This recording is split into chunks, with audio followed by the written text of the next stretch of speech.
Let's bring in Kurt Warner. Kurt Warner working with NFL Network. You can follow the NFL Network analyst Kurt Warner on his Twitter handle at Kurt13Warner.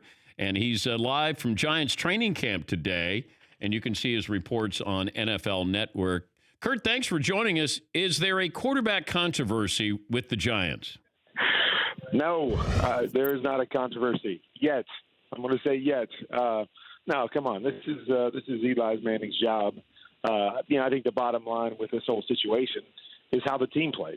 You always have this situation. You have a young guy. Team doesn't start really well. That's, to me, when the questions are going to start to arise. When is the right time to insert Daniel Jones for the future? But, no, I don't believe there's any controversy. I believe this is Eli's job. He will start the season, and he'll play well into the season until maybe there's some questions about where the team stands. Okay, but making this transition, and eventually there will be a transition to Daniel Jones, because you wasted – well, you didn't waste. You spent a top 10 draft pick on him. So at some point, you have to see what he can do on the football field.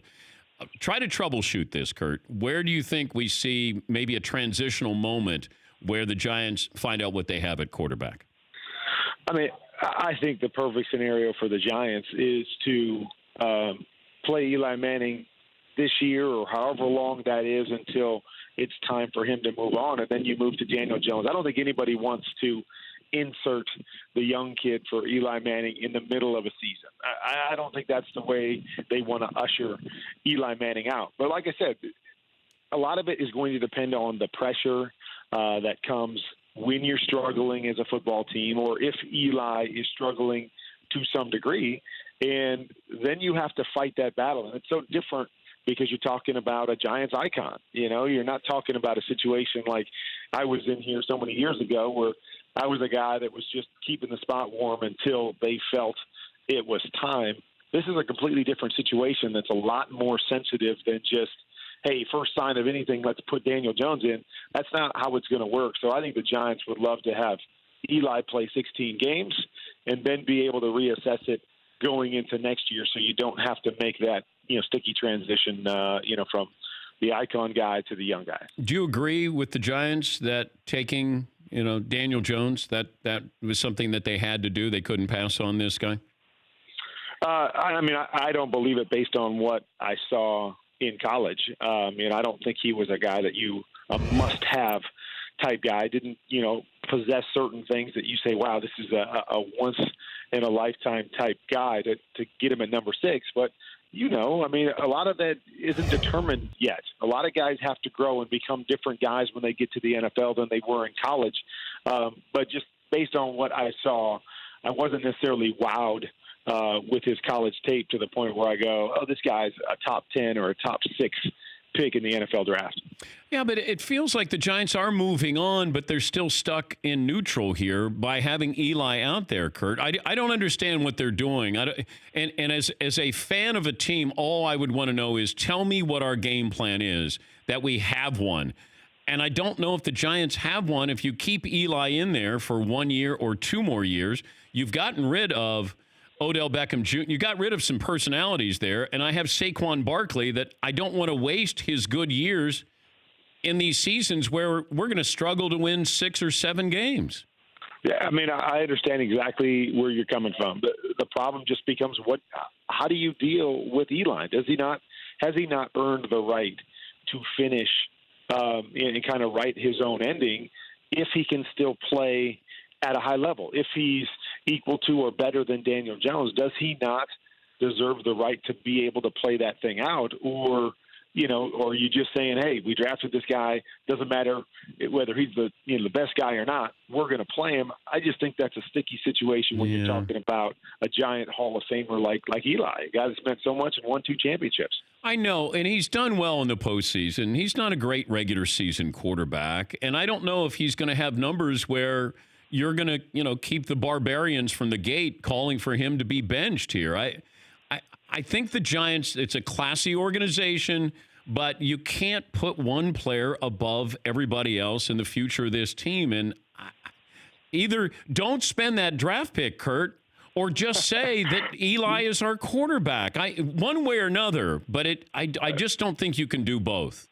I completely understand where you're coming from. But like I said, I think this is just different. So many situations aren't like that because you don't have the incumbent guy that's been there so long and done so well and has meant so much to an organization. You usually don't have that. If you're going to get that guy that high, you've got more of a transition guy where it becomes easier to make that decision, or you're almost looking for the opportunity to make that decision and put the young guy in.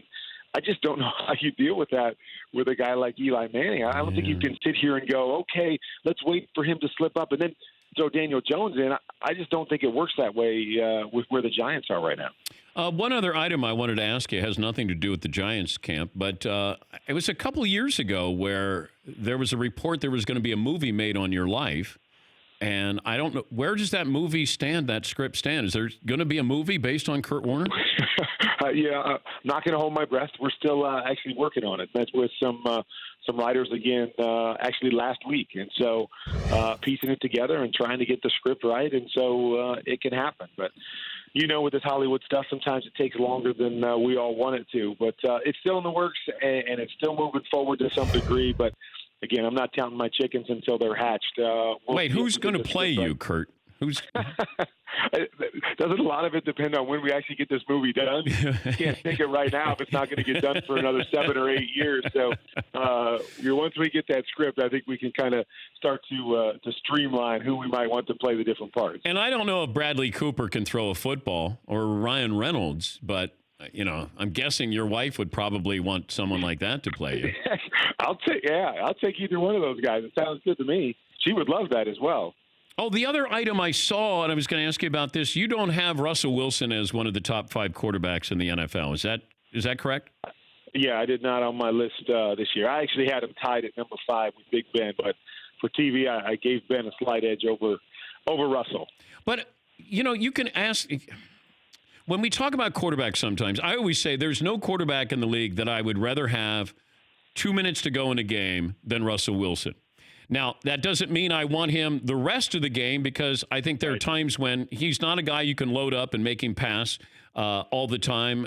He has to benefit from a running game, a good defense. But 2 minutes to go, I'd take him over Brady. I'd take him over Aaron Rodgers. I think he's phenomenal with the game on the line, 2 minutes to go. How much does that factor in? If I just said game is on the line, where is Russell Wilson in that mix of those guys ahead of him?